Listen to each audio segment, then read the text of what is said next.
Let's talk about music and frequencies just really quickly. Might not be exactly what you think, but hopefully it's what you'd expect from me because we're going to take it to the Bible. People say, we need to be really careful what we listen to.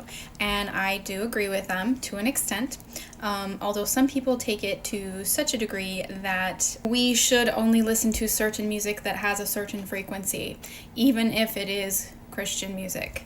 I think that the study and interest of healthy and unhealthy frequencies is really cool, but hear me out. Psalms 22:3 says that the Lord inhabits the praises of his people.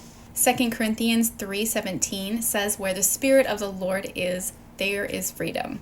John 8:36, whom the Son sets free is free indeed.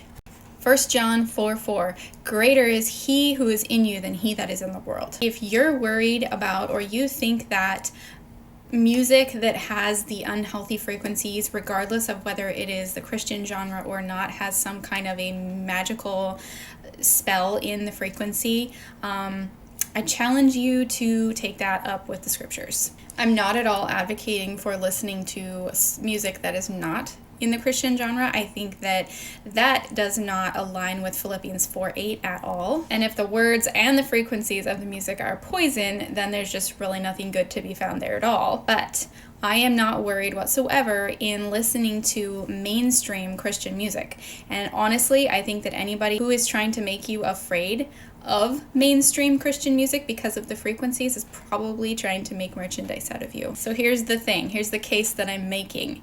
Whenever you speak true things about God, particularly words and ideas from the scripture, you are using the sword of the Spirit. Regardless of your motives, the enemy has no power to separate the Spirit from the word. So here's a little analogy for you. I'm a pretty crunchy mom, and I consider myself, or I call myself, a chronic label reader.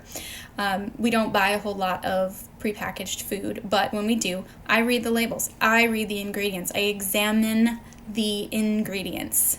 And sure, you could argue that the song is also made up of the music and the frequencies, but I am arguing that the words trump the music. So if you have a song and you examine those ingredients, you listen to the lyrics really, really carefully, and you see that they line up with scripture, what's the problem?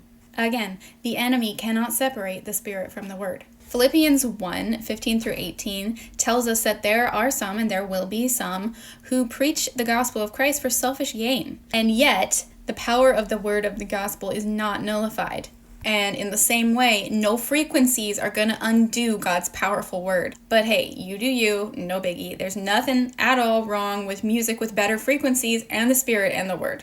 I am going to not be worried about the things of this world. And I am going to be jamming out to my favorite Jeremy Camp songs and whatever other artists' lyrics who line up with scripture. Because the words that testify about the truth of God cause me to worship. And the proclamation of God's truth out of anyone's mouth is a double-edged sword. It is living and active, no matter what mouth it comes out of, no matter what frequencies they have playing behind it. It accomplishes his purposes, and it returns to him completely full in the harvest that he intended to reap. That's Isaiah 55:11. So definitely I am advocating for being discerning in what you listen to, but also don't make laws where there are none in the Spirit.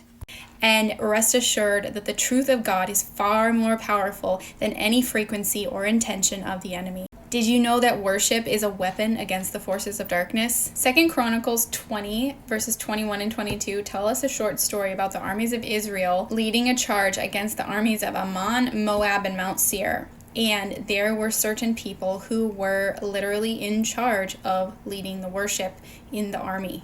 And when they began to sing, their attack was successful. Psalms 149:6, let the high praises of God be in their mouth and a two-edged sword in their hand. And what about this one? Acts 16:25 and 26, the story of Paul and Silas arrested, sitting in prison, singing, and then miraculously their chains fell off and the doors swung open. How do you know if they were singing in proper tune or if they had their voices tuned to the right healthy frequency? Maybe, just maybe, it's the Spirit behind the words, not the frequencies, that matters. And maybe it's the words that belong to the things of God, that have the most power. Enjoy your music.